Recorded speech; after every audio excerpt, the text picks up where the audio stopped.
नमस्कार सर्व शिक्षक मित्रांनो. आज आपण CTT या परीक्षेत संदर्भात हिंदी एवं शिक्षाशास्त्र या तासिकेमध्ये भाषा विकास में बोलने एवं सुनने की जो भूमिका होती है उस पर आधारित 30 प्रश्नों को हम अब लेने वाले हैं. शुरू करते हैं हमारी आज की तासिका. सबसे पहला सवाल है, कक्षा में एक शिक्षिका बच्चों को एक कहानी सुनाती है और फिर उनसे उस कहानी के पात्रों के बीच हुए संवादों को अपने शब्दों में व्यक्त करने के लिए कहती है. इस गतिविधि के माध्यम से वह मुख्य रूप से किन कौशलों को एकीकरण का परीक्षण कर रही है? तो यहाँ पर आप देख सकते हैं 4 पर्याय हमारे सामने हैं. तो वह श्रवण कौशल और मौखिक अभिव्यक्ति का संश्लेषण कर रही है, क्योंकि यह गतिविधि सुनने की प्रक्रिया को समझने और उसे पुनर्गठित कर बोलने की क्षमता को जोड़ती है. इसलिए पर्याय क्रमांक बी इस प्रश्न का सही उत्तर है. सवाल दूसरा, लेव वाइगोत्स्की के सामाजिक सांस्कृतिक सिद्धांत के परिप्रेक्ष्य में भाषा विकास में निजी वाक प्राइवेट स्पीच जो होती है की भूमिका में संदर्भ में कौन सा कथन सर्वाधिक उपयुक्त माना जाता है? तो यहाँ पर भाषा विकास में निजी जो वाक होता है यानी प्राइवेट जो स्पीच होता है की भूमिका के संदर्भ में कौन सा कथन सर्वाधिक उपयुक्त माना जाता है? तो सबसे पहला जो यहाँ पर कथन दिया है वह उपयुक्त माना जाता है. किस बात में? प्राइवेट स्पीच में. यह बालक के व्यवहार को विनिमय करने का साधन है, क्योंकि वाइगोत्स्की के अनुसार बच्चे खुद से बोलकर अपने कार्यों और सोच को दिशा देते हैं, निर्देशित करते हैं या रेगुलेट करते हैं. इसलिए पर्याय क्रमांक ए इस प्रश्न का सही उत्तर है. सवाल 3 की तरफ चलते हैं.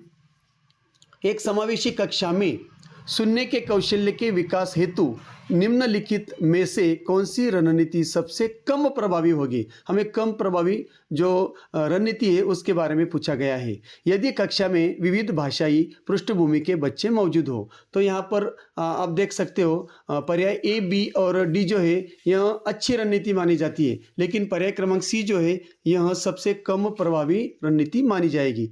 केवल मानक हिंदी में रिकॉर्ड किए गए भाषणों को सुनाना, क्योंकि विविध पृष्ठभूमि के बच्चों के लिए केवल एक मानक भाषा का प्रयोग उनकी स्थानीय समझ को नज़रअंदाज करता है.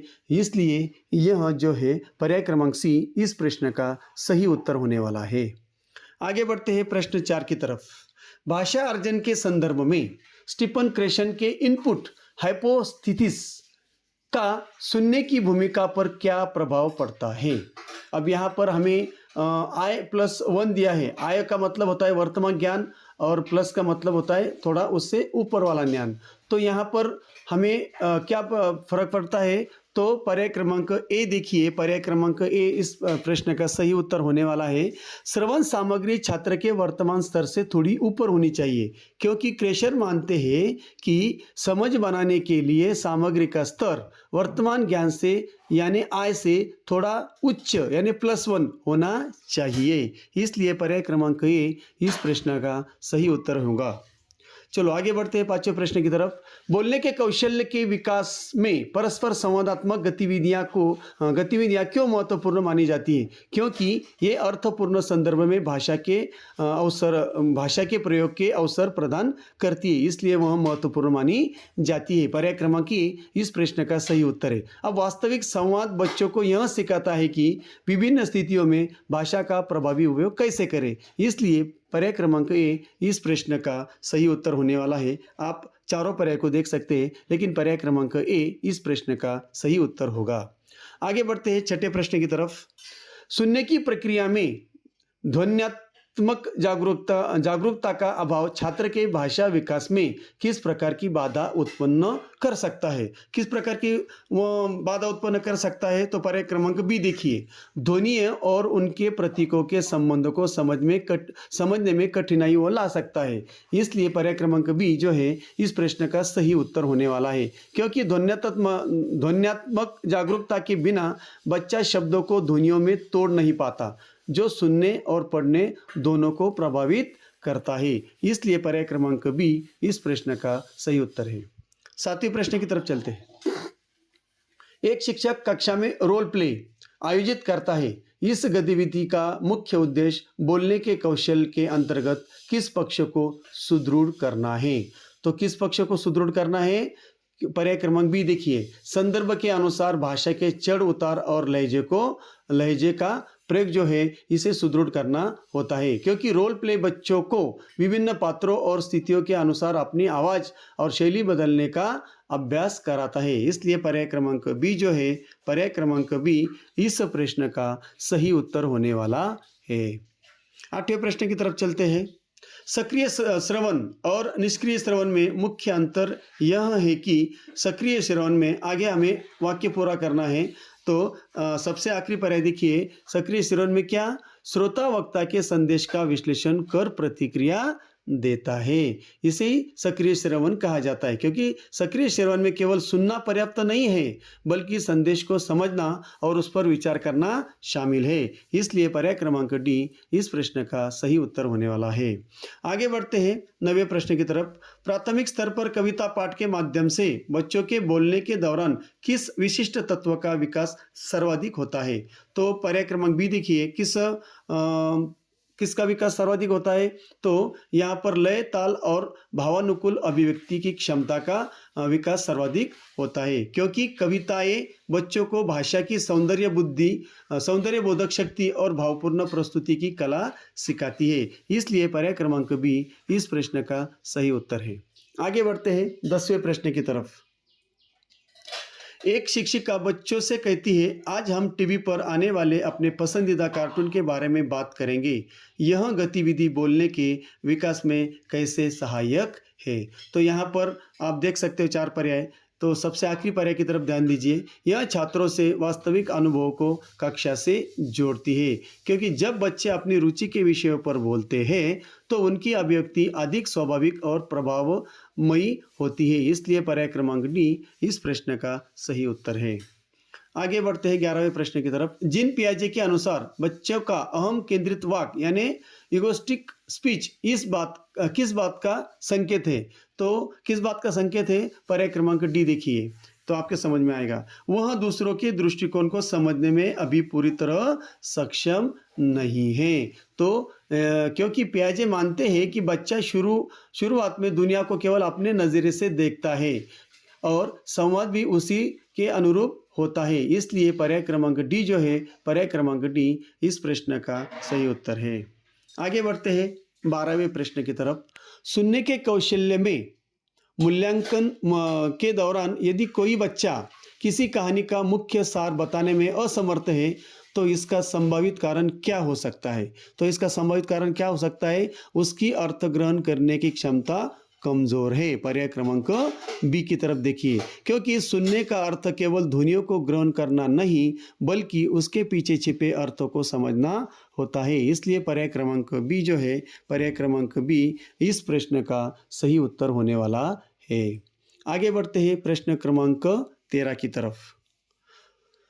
बोलने के कौशल्य में प्रवाह यानी फ्लुएंसी विकसित करने के लिए शिक्षक को छात्रों की अशुद्धियों पर किस प्रकार प्रतिक्रिया देनी चाहिए? किस प्रकार प्रतिक्रिया देनी चाहिए? तो आप इसके लिए पर्याय क्रमांक सी देख सकते हैं। तो तत्काल टोके बिना उन्हें अपनी बात पूरी करने देना चाहिए। तो यहाँ पर पर्याय क्रमांक सी जो है उसकी तरफ मैं आपका ध्यान लेकर जाना चाहूँगा।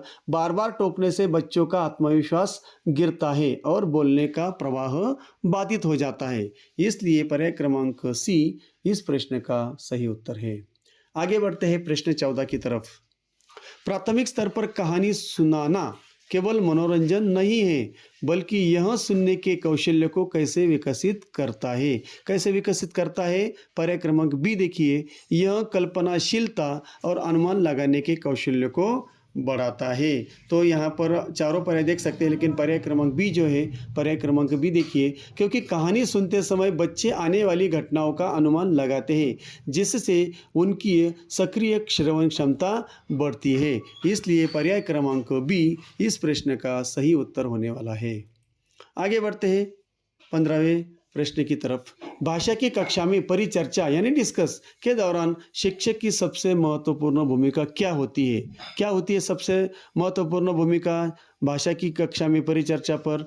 तो पर्याय क्रमांक ए देखिए, यह सुनिश्चित करना कि प्रत्येक बच्चा अपनी बात रखने का अवसर पाए, क्योंकि लोकतांत्रिक कक्षा में सभी की भागीदारी बोलने और सुनने के समान अवसर सुनिश्चित करती है। तो इसलिए पर्याय क्रमांक ए इस प्रश्न का सही उत्तर है। आगे बढ़ते हैं 16वें प्रश्न की तरफ। सुनने के कौशल्य में वक्ता के लहजे और स्वर को समझना क्यों आवश्यक है? क्यों आवश्यक है?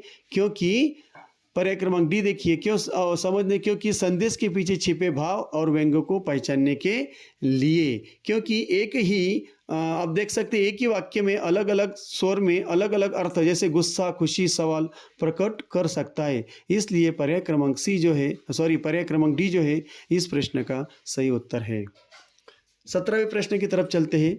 यदि एक छात्र कक्षा में बोलने के दौरान बार बार अटकता है और बहुत कम बोलता है, तो एक शिक्षक के रूप में आपकी क्या प्रतिक्रिया होगी? क्या प्रतिक्रिया होगी? तो सबसे 1 नंबर का उत्तर देखिए, उसे सुरक्षित वातावरण देना और छोटे छोटे समूहों में बोलने के लिए प्रेरित करना। छोटे समूहों में झिझक कम होती है और छात्रों को अधिक अवसर मिलते हैं। इसलिए पर्याय क्रमांक ए इस प्रश्न का सही उत्तर है। 18वां प्रश्न देखिए, भाषा विकास में अनुकरण की भूमिका के संदर्भ में बी.एफ. स्किनर का क्या मत है? बी.एफ. स्किनर का मत है, बच्चे वयस्कों की बोली सुनकर और सुदृढ़ीकरण से सीखते हैं। स्किनर के व्यवहारवादी सिद्धांत के अनुसार भाषा पुरस्कार और अनुकरण के माध्यम से सीखी जाती है। इसलिए पर्याय क्रमांक जो आप देख सकते हैं यहाँ पर 4 पर्याय है, पर्याय क्रमांक बी इस प्रश्न का सही उत्तर होगा। आगे बढ़ते 19वें प्रश्न की तरफ। एक छात्र को सुनने में समस्या है, शिक्षक को कक्षा में बोलने के दौरान क्या सावधानी बरतनी चाहिए? तो क्या सावधानी बरतनी चाहिए? तो यहाँ पर आप देख सकते हो, छात्र की ओर मुख करके स्पष्टता से बोलना ताकि वह होठ पढ़ सके, क्योंकि सुनने में अक्षम छात्रों के लिए दृश्य संकेत और ओष्ठ पठन अत्यंत सहायक होते हैं। इसलिए पर्याय क्रमांक बी जो है, पर्याय क्रमांक बी इस प्रश्न का सही उत्तर है। आगे बढ़ते हैं 20वें प्रश्न की तरफ। बोलने के कौशल्य के मूल्यांकन के लिए चित्र वर्णन एक प्रभावी उपकरण क्यों माना जाता है? क्योंकि आप देख सकते हो यहाँ पर पर्याय क्रमांक बी देखिए, यह छात्रों की अपनी सोच को शब्दों में ढालने की क्षमता को परखता है। चित्र देखकर बोलना रटी रटाई बातों के बजाय मौलिक अभिव्यक्ति को प्रोत्साहित करता है। इसलिए पर्याय क्रमांक बी जो है इस प्रश्न का सही उत्तर होने वाला है। 21वें प्रश्न की तरफ चलते हैं। सुनने की एक गतिविधि में शिक्षक छात्रों को निर्देशों का पालन करने के लिए कहता है, जैसे बाएं मुड़े और लाल रंग का डिब्बा उठाए। यह किस उपकौशल्य का विकास है? सबसे आखिरी पर्याय देखिए, यहाँ पर कार्यात्मक श्रवण इसे कहते हैं। निर्देशों को सुनकर उन पर अमल करना भाषा के व्यवहारिक और कार्यात्मक उपयोग का हिस्सा माना जाता है। इसलिए पर्याय क्रमांक डी इस प्रश्न का सही उत्तर है। आगे बढ़ते हैं 22वें प्रश्न की तरफ। बोलने की औपचारिकता और अनौपचारिकता के बीच का अंतर सिखाने के लिए कौन सी स्थिति सबसे उपयुक्त है? औपचारिकता और अनौपचारिकता इनके बीच का अंतर सिखाने के लिए सबसे पहला पर्याय देखिए, प्रधानाचार्य यानी जो मुख्याध्यापक जिसे हेडमास्टर या प्रिंसिपल कहते हैं, और मित्र से बातचीत करने के लहजे की तुलना करना जो है इस प्रश्न का सही उत्तर होने वाला है। यह सबसे उपयुक्त स्थिति मानी जाएगी, क्योंकि बच्चे विभिन्न सामाजिक संदर्भों में भाषा के बदलते स्वरूप को इन दो विपरीत स्थितियों से बेहतर समझ सकते हैं। इसलिए पर्याय क्रमांक ए इस प्रश्न का सही जवाब है। तो आप चारों पर्याय देख सकते हो, लेकिन पर्याय क्रमांक ए जो है, पर्याय क्रमांक ए इस प्रश्न का सही उत्तर है। आगे बढ़ते हैं 23वें प्रश्न की तरफ। भाषा की कक्षा में श्रव्य दृश्य सामग्री यानी ऑडियो विजुअल एड्स के प्रयोग का बोलने और सुनने पर क्या प्रभाव पड़ता है? अब यहाँ पर दृश्य श्रव्य जो साधन होते हैं, सामग्री होती है, उसका बोलने और सुनने में क्या प्रभाव पड़ता है? तो पर्याय क्रमांक ए देखिए, यह संदर्भ के साथ भाषा के प्रयोग का अधिक स्पष्ट और रोचक बनाती है। भाषा को कैसे बनाती है?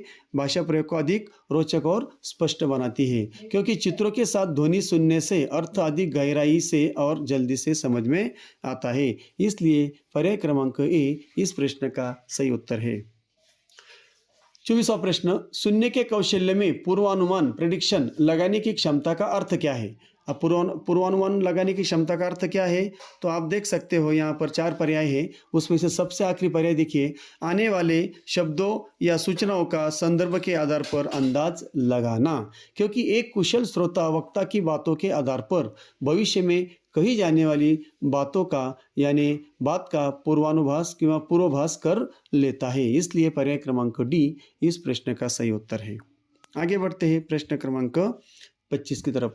यदि कक्षा में कोई छात्र अपनी क्षेत्रीय भाषा के प्रभाव के कारण कुछ शब्दों का गलत उच्चारण करता है तो शिक्षक को क्या करना चाहिए? शिक्षक को पर्याय क्रमांक ए देखिए, शिक्षक को इसे भाषा विकास की एक स्वाभाविक प्रक्रिया मानकर धैर्य रखना चाहिए, क्योंकि क्षेत्रीय प्रभाव धीरे धीरे अभ्यास और सही इनपुट के साथ कम होता है।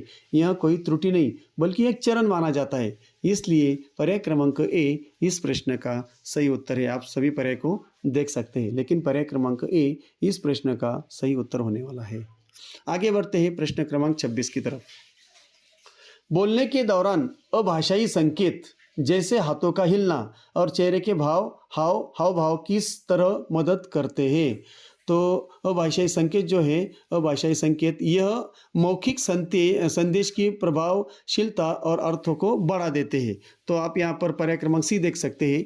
यह क्या करते हैं? यह मौखिक संदेश की प्रभावशीलता और अर्थों को बढ़ा देते हैं। हाव भाव और संकेत वक्ता के संदेश को स्पष्ट और भावना प्रदान करते हैं। इसलिए पर्याय क्रमांक सी इस प्रश्न का सही उत्तर है। आगे बढ़ते हैं 27वें प्रश्न की तरफ। सुनने के अभ्यास के लिए सूचना स्थानांतर गतिविधि में शामिल है। क्या शामिल है? तो सबसे 3 नंबर का पर्याय देखिए, यहाँ पर आपके समझ में आएगा, सुनी गई जानकारी को किसी चार्ट, चित्र या तालिका में बदलना। क्योंकि यह गतिविधि सुनिश्चित करती है कि छात्र ने जानकारी को गहराई से समझा है और उसे दूसरे रूप में व्यक्त कर सकता है। इसलिए पर्याय क्रमांक सी इस प्रश्न का सही उत्तर है। आगे बढ़ते हैं सवाल 28 की तरफ। एक बालक कक्षा में बहुत अच्छी तरह सुनता है लेकिन बोलने में उसे कठिनाई होती है। इस स्थिति को भाषाई विकास में क्या कहा जाता है? तो क्या कहा जाता है? सबसे पहला ऊपर का पर्याय देखिए, उसका रिसेप्टिव कौशल प्रोडक्टिव कौशल से अधिक विकसित होता है। तो हमें यहाँ पर रिसेप्टिव और प्रोडक्टिव इसके बारे में समझना होगा। सुनना और पढ़ना रिसेप्टिव यानी ग्रहणशील कौशल माना जाता है, जबकि बोलना और लिखना प्रोडक्टिव यानी उत्पादक कौशल माना जाता है। इसलिए पर्याय क्रमांक ए इस प्रश्न का सही उत्तर है। चलो आगे बढ़ते हैं प्रश्न क्रमांक 29 की तरफ। बोलने के कौशल्य में आशुभाषण यानी किसी बिना तैयारी के जो भाषण किया जाता है उसे आशुभाषण कहा जाता है। प्रतियोगिता आयोजित करने का मुख्य लाभ क्या है? तो यहाँ पर हम देख सकते हैं पर्याय क्रमांक सी देखिए, तत्काल सोचने और विचारों को संगठित करने की क्षमता का विकास होता है। किस बात से? आशुभाषण से। क्योंकि बिना तैयारी के बोलना मानसिक तत्परता और भाषाई कुशलता की कड़ी परीक्षा लेता है। इसलिए पर्याय क्रमांक सी इस प्रश्न का सही जवाब है। और आखिरी प्रश्न 30वां प्रश्न, राष्ट्रीय पाठ्यचर्या रूपरेखा यानी नेशनल करिकुलम फ्रेमवर्क NCF 2005 के अनुसार भाषा की कक्षा में बच्चों के बोलने और सुनने को किस प्रकार देखा जाना चाहिए? किस प्रकार देखा जाना चाहिए? तो पर्याय क्रमांक बी देखिए, ज्ञान के निर्माण की एक सक्रिय और सामाजिक प्रक्रिया के रूप में देखा जाना चाहिए। क्योंकि NCF मानता है कि भाषा केवल एक विषय नहीं बल्कि संवाद और सोच विकसित करने का माध्यम भी है। इसलिए पर्याय क्रमांक बी इस प्रश्न का सही उत्तर होने वाला है। आशा करता हूँ 30 प्रश्न आपके समझ में आए होंगे और हिंदी एवं शिक्षा शास्त्र की ये जो तासिका थी, यह तासिका आपको अच्छी तरह से समझ में आई होगी और निश्चित रूप से आपको CTT परीक्षा में इसका उपयोग होने वाला है। तो अगर तासिका अच्छी लगी तो लाइक कीजिए, कमेंट्स कीजिए और अभी तक आपने अगर चैनल को सब्सक्राइब नहीं किया है तो ज़रूर कीजिए, ताकि आने वाले सभी CTT की वीडियो आप तक मैं पहुंचा सकूं। और TET के वीडियो जो हमने 30 वीडियो, हर विषय के 30 वीडियो अपलोड किए, वहाँ भी आप तक आसानी से पहुँच सके। इसलिए आपसे गुजारिश है आप चैनल को सब्सक्राइब ज़रूर कीजिए। रुकता हूँ, फिर मिलेंगे नए तासिका के साथ। जब तक जय हिंद, जय महाराष्ट्र।